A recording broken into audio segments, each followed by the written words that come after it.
Ya, oke. Assalamualaikum warahmatullahi wabarakatuh. Jadi Waalaikumsalam. di sini kami, jadi di sini kami kelompok 4 akan mempresentasikan terkait analisis strategi food estate sebagai implementasi ketahanan pangan nasional. Di dalam kelompok kami beranggotakan 6 anggota.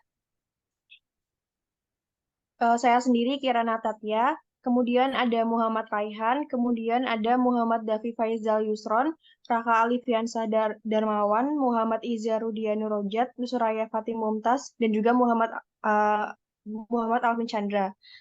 Untuk pembahasan pertama adalah pendahuluan yang akan dijelaskan oleh rekan saya.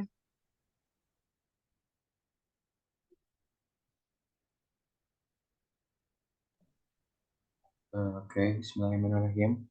Untuk pendahuluan, food estate merupakan konsep pengembangan produksi pangan yang dilakukan secara terintegritas, mencakup pertanian, perkebunan, dan peternakan dalam suatu kawasan lahan yang sangat luas. Food estate juga adalah bentuk usaha di bidang agribisnis pangan yang terintegritas antara pangan, ternak, dan perkebunan.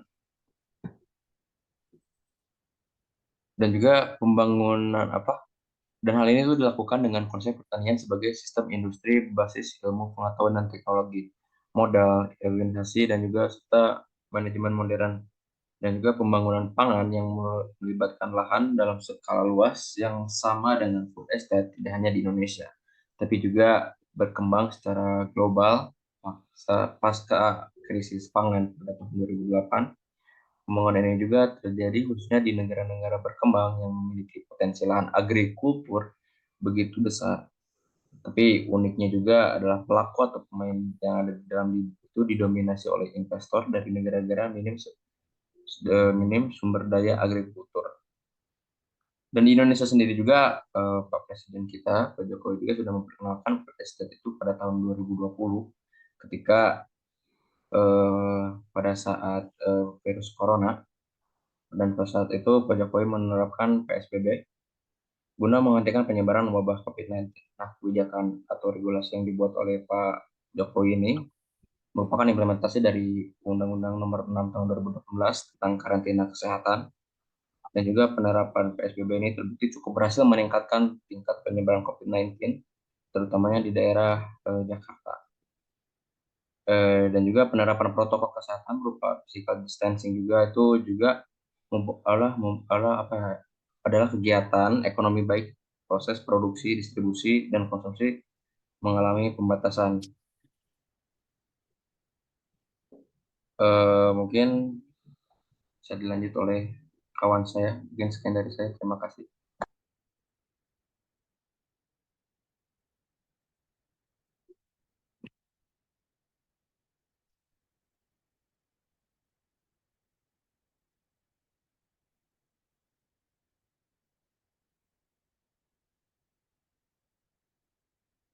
Oke, mungkin saya akan langsung aja ya eh, lanjut ke pembahasan karena menurut saya food estate ini cukup kontroversial dengan berbagai klaim bahwa ada yang mengklaim bahwa ini merupakan proyek jangka panjang Joko Widodo, ada yang mengatakan bahwa food estate ini gagal dan sebagainya.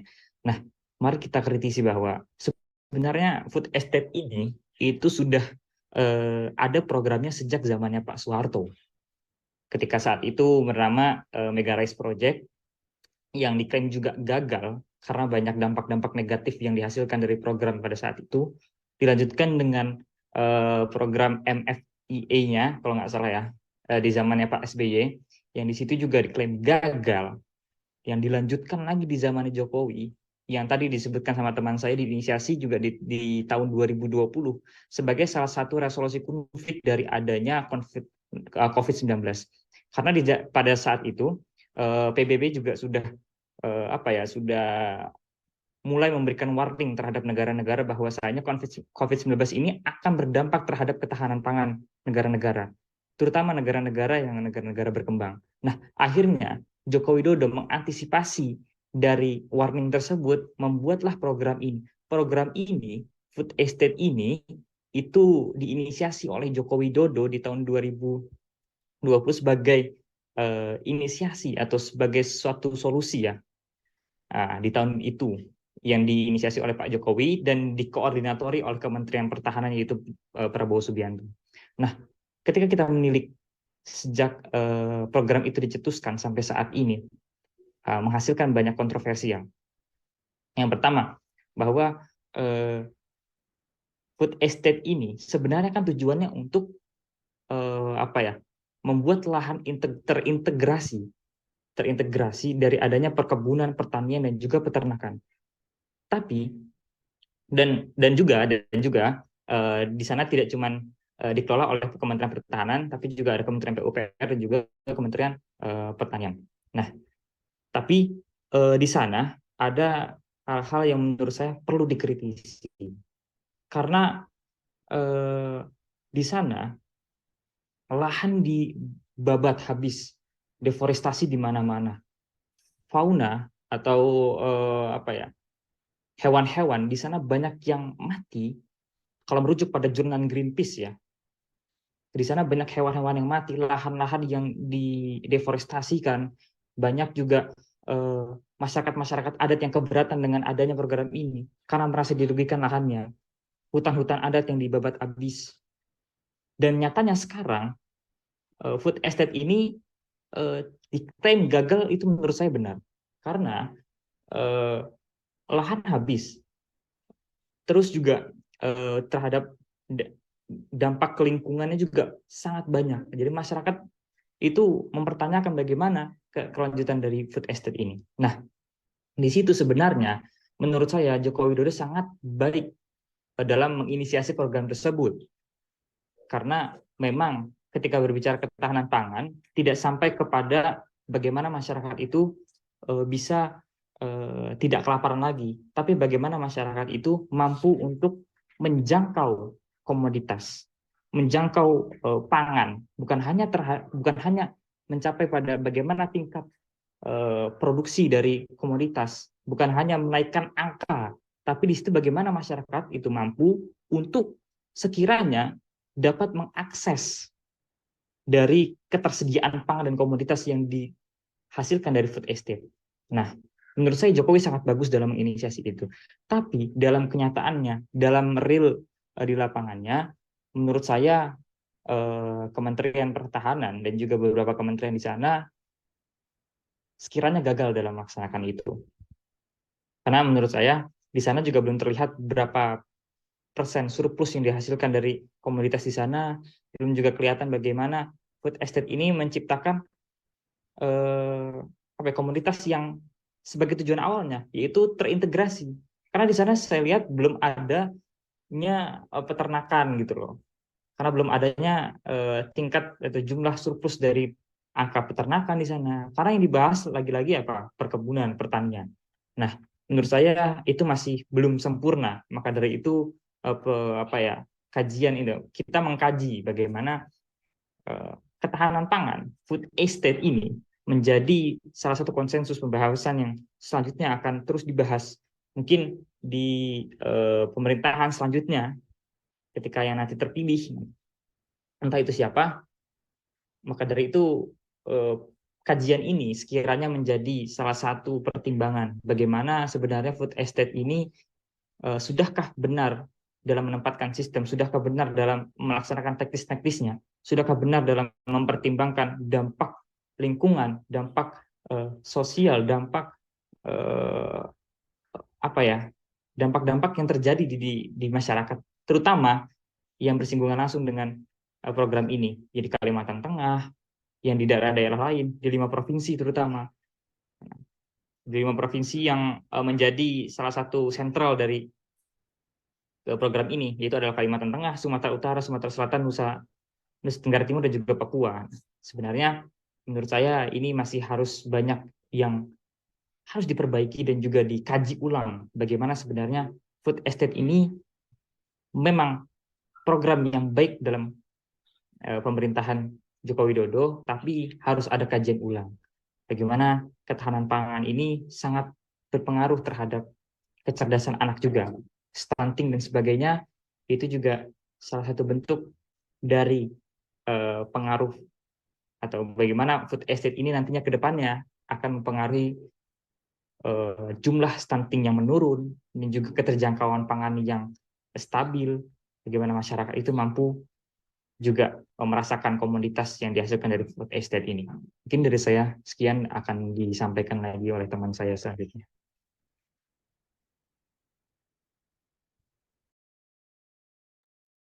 Bentar. Pangan merupakan kebutuhan mendasar bagi manusia untuk kelanjutan hidupnya. Oleh karena itu, terpenuhinya pangan menjadi hak asasi bagi setiap orang. Berdasarkan hal itu, maka ketahanan pangan didefinisikan sebagai kondisi terpenuhinya pangan bagi rumah tangga yang tercermin dari tersedianya pangan yang cukup. Ketahanan pangan menurut perspektif pemerintah mencakup kemampuan pemerintah untuk memastikan ketersediaan pangan dan memastikan bahwa masyarakat dapat mengakses kebutuhan pangan mereka. Indikator utamanya adalah kemampuan masyarakat untuk memperoleh kebutuhan pangan melalui daya beli mereka. Dengan kata lain, ketahanan pangan bergantung pada daya beli masyarakat. Secara sederhana, apabila pemerintah dapat menjamin ketersediaan pangan untuk dikonsumsi oleh masyarakat dan masyarakat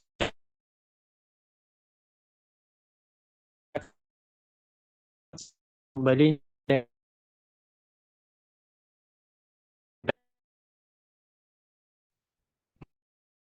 dapat disimpulkan bahwa ketahanan pangan nasional dapat pertanian.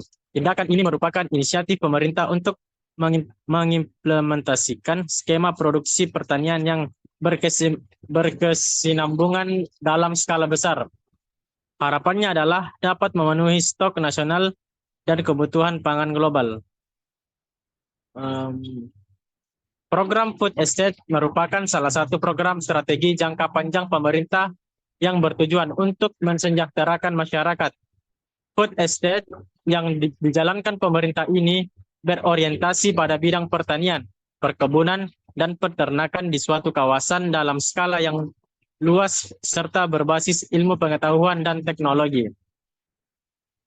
Ini memiliki konsep dasar yang memadukan antara sektor dan subsektor dalam bentuk agribisnis dengan memanfaatkan sumber daya secara optimal dan didorong dengan sumber daya manusia yang berkualitas serta teknologi tepat guna yang berorientasi terhadap lingkungan. Adapun dampak positif dan negatif, yaitu food estate dampak positifnya adalah food estate merupakan salah satu program strategi nasional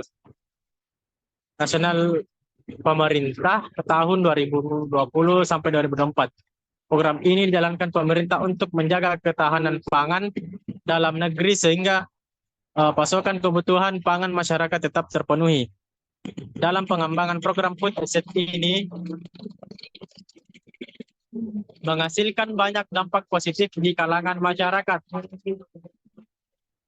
Proses dalam program ini dilakukan dengan menerapkan teknologi modern sehingga dirasa mampu meningkatkan produktivitas serta memiliki nilai potensi substitusi dan ekspor dalam negeri.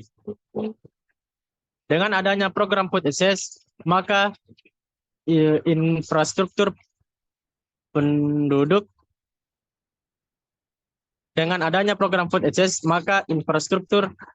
pendukung dalam program ini seperti jalan raya dan pelabuhan ikut diperbaiki.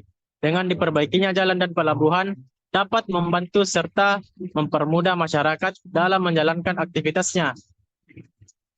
Keberadaan lapangan kerja bagi masyarakat lokal pun tersedia. Adanya pembukaan lahan untuk membangun food estate ini tentu memerlukan penggunaan lahan yang luas. Penggunaan lahan yang luas ini tentu membutuhkan banyak penanganan. Dengan demikian, program pemerintah ini dapat memberikan lapangan pekerjaan yang luas bagi petani dan masyarakat di kawasan food estate tersebut. Nah, sedangkan dampak negatif timbulnya deforestasi dan kerusakan lingkungan.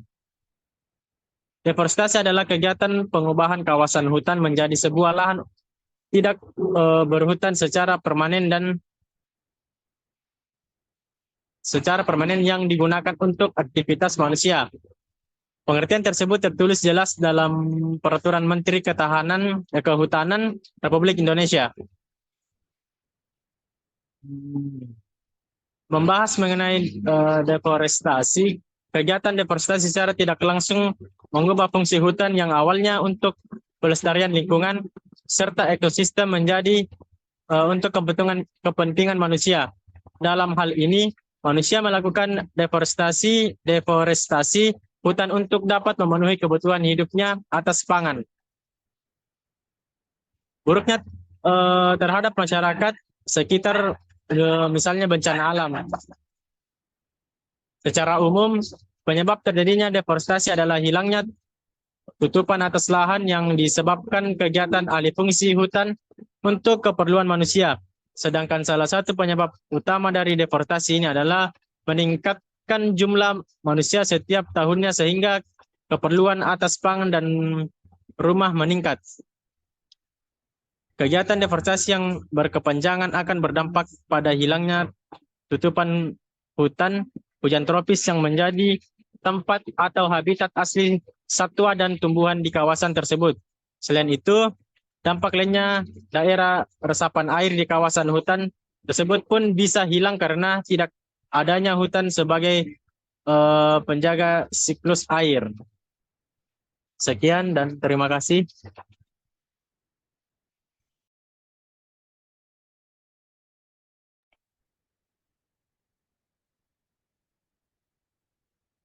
Oke, baik. Mungkin langsung saya lanjutkan saja ke bagaimana rekomendasi dan upaya untuk program pada food estate ini. Sebelumnya sudah dijelaskan bagaimana pembahasan tentang bagaimana food estate itu terjadi dari awal dan bagaimana program tersebut berjalan. Mungkin pada bagian ini bisa kita tarik dari pembahasan sebelumnya, yakni bagaimana rekomendasi ke depannya dan juga bagaimana kita melihat food estate ini apakah sudah baik atau sudah harus dibenarkan atau bagaimana nanti ke depannya. Peluang pengembangan ketahanan pangan melalui food estate juga merupakan sebuah program yang dinilai oleh pemerintah menjadi solusi untuk penanggulangan krisis pangan yang global, bukan hanya di Indonesia namun global, yang mana ketika memang krisis pangan ini menjadi suatu bencana karena bakalan banyak timbul krisis seperti konflik antar masyarakat dan juga mengancam kestabilan negara. Maka daripada itu, ketahanan pangan juga merupakan bagian yang terintegrasi dengan konsep ketahanan nasional yang sudah dijelaskan sebelumnya. Juga dicanangkan oleh Presiden Joko Widodo dalam Program Strategis Nasional PSN tahun 2020 sampai 2024, yang mana program tersebut dilakukan pemerintah untuk mengantisipasi terjadinya krisis pangan. Menurut Permen LHK yang tertera, ya, bagaimana penyediaan kawasan hutan untuk pembangunan food estate untuk usaha pangan skala luas. Namun sejauh program ini berjalan, dari sebelumnya juga sudah dijelaskan bagaimana sebenarnya program ini hanyalah sebuah pembaharuan dari program-program dari presiden sebelumnya.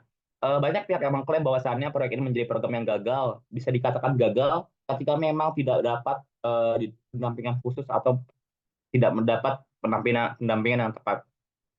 Para petani di lapangan juga mungkin bisa dilihat ketika memang mereka realistis ya, bagaimana mereka menanam tanaman di sana dan juga banyak hasil panen yang gagal dan tidak mendapatkan pendampingan khusus, dan inilah mengapa mereka tidak ingin melanjutkan program tersebut. Dari petaninya saja tidak melanjutkan program karena memang kurangnya pendampingan dari pemerintah, dan juga maka daripada itu kenapa banyak klaim bahwasannya gagal ya, karena dari faktor tersebut saja sudah bisa dilihat.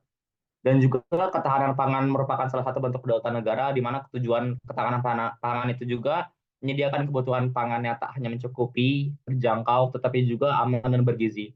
Jika kita mengacu pada data yang dimana bisa dilihat dari GFSI, yang dimana Global Food Security, Indonesia tercatat memiliki poin 60,2 pada 2022 berdasarkan laporan Economic Impact.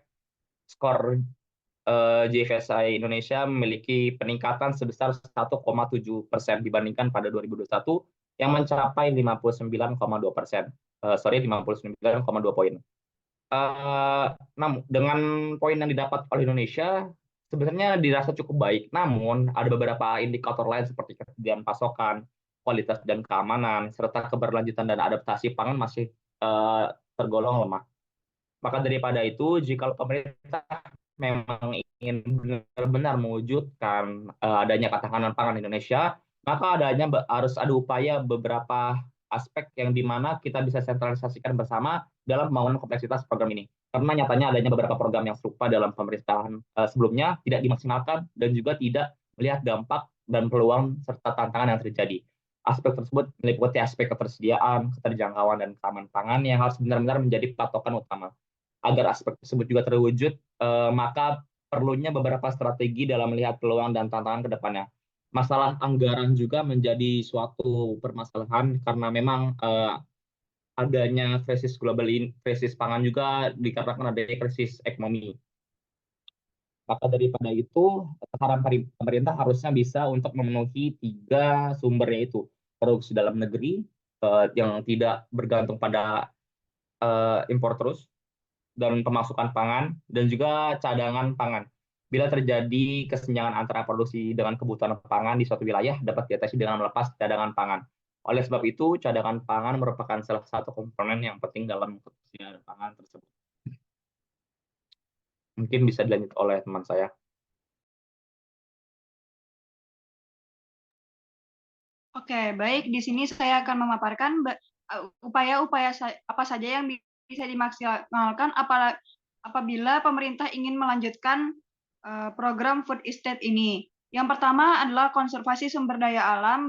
Bagaimana pemerintah dalam penerapan praktik pertanian yang berkelanjutannya dalam program food estate bisa tetap menjaga kelestarian sumber daya alam, seperti mendorong penggunaan pupuk dan pestisida yang organik untuk mengurangi dampak negatif terhadap lingkungannya, dan mendorong pertanian berbasis multi komoditas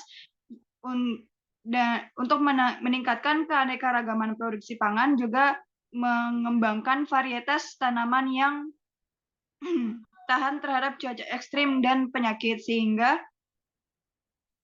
trauma dan kerusakan lingkungan yang terjadi bisa diminimalisir. Kemudian poin kedua, yakni upaya selanjutnya yang bisa dilakukan adalah pengembangan kapasitas infrastruktur teknologi pertanian terkini. Food estate ini sumber daya alam yang diambil dalam program food estate ini adalah petani-petani transmigran yang berasal dari luar daerah food estate dengan tujuan untuk melakukan pemekaran di wilayah food estate. Maka dari itu diperlukannya adaptasi bagi petani-petani itu dengan teknologi yang berada di wilayah food estate, dan pengembangan ini akan sangat membantu jalannya efektivitas dari program food estate, seperti modernisasi implementasi teknologi berbasis modern seperti sensor, drone, dan sistem informasi geografis untuk pemantauan lahan, memperkenalkan inovasi seperti hidroponik dan aeroponik untuk meningkatkan efisiensi produksi, pelatihan dan pendidikan pada para petani mengenai praktik pertanian terbaik, dan pengelolaan lahan yang berkelanjutan dengan dilanjutkannya adanya sesi untuk pertukaran pengetahuan antara petani dan pakar pertanian untuk efektivitas food estate ini. Kemudian poin selanjutnya adalah pengembangan keamanan pangan dan industri hilir. Pengembangan keamanan pangan dan industri hilir ini dilakukan atas kerjasama antara pemerintah, pihak swasta, akademisi, dan masyarakat lokal yang untuk mendukung bagaimana pelaksanaan program ini terwujud dengan lancar. Pemerintah pada pemerintah pada pengembangan keamanan pangan ini harus melibatkan masyarakat dan orang asli daerah yang hidup di wilayah food estate ini untuk meningkatkan tingkat keamanan yang terjadi di wilayah food estate. Kemudian upaya yang dapat dimaksimalkan yang terakhir yakni transparansi, pemantauan, dan evaluasi. Poin ini harus dimaksimalkan karena untuk sistem pemantauan yang efektif dan untuk memantau kemajuan program secara berkala yang dimana hasil tersebut apakah bisa digunakan dan dievaluasi terhadap dampak sosial, ekonomi, dan lingkungan dari implementasi food estate. Oke, mungkin itu saja. Kemudian dilanjutkan oleh teman saya. Ya, di sini saya akan membahas terkait kesimpulan. Pada kesimpulannya, pada akhirnya memang seperti yang kita tahu, ketahanan pangan suatu negara itu memang sebagai suatu kedaulatan dari negara itu sendiri. Dan selaras dengan apa yang disampaikan oleh FAO atau Food and Agriculture Organization, yang mengatakan bahwa terdapat kondisi ketahanan pangan yang harus dipenuhi, yaitu terdapat 4 komponen. Yang pertama adalah kecukupan ketersediaan bahan pangan, kemudian stabilitas ketersediaan bahan pangan tanpa fluktuasi dari musim ke musim atau dari tahun ke tahun, kemudian ada aksesibilitas atau keterjangkauan terhadap bahan pangan, dan yang terakhir adalah kualitas keamanan bahan pangan yang digunakan itu sendiri. Namun, setelah dari apa yang dijelaskan tadi, dari dampak positif yang diberikan, tidak dapat kita pungkiri bahwa memang pengelolaan food estate sendiri ini memperlihatkan banyaknya permasalahan lainnya yang cukup kompleks seperti yang sudah disebutkan sebelumnya, yaitu mungkin di kendala yang pertama itu adalah terkait lahan, yakni elevasi tanah di Kalimantan yang relatif datar. Kemudian terdapat resiko mandeknya aliran air di kontur tanah yang datar sehingga mempengaruhi keasaman tanah yang menjadi penentu kualitas hasil pangan itu sendiri. Kemudian permasalahan kedua adalah terkait dengan sarana pasca panen yang belum memadai secara merata. Kemudian yang terakhir itu terdapat banyaknya permasalahan terkait hubungan korporasi dan juga petani itu sendiri. Jadi sebagai kesimpulan, program food estate ini dapat dikatakan sebagai sebuah pemikiran bagi kepentingan masyarakat yang belum cukup matang, sehingga dengan ini kelompok kami memberikan berupa 4 rekomendasi kebijakan yang sekiranya bisa dimaksimalkan dalam pengelolaannya. Kemudian,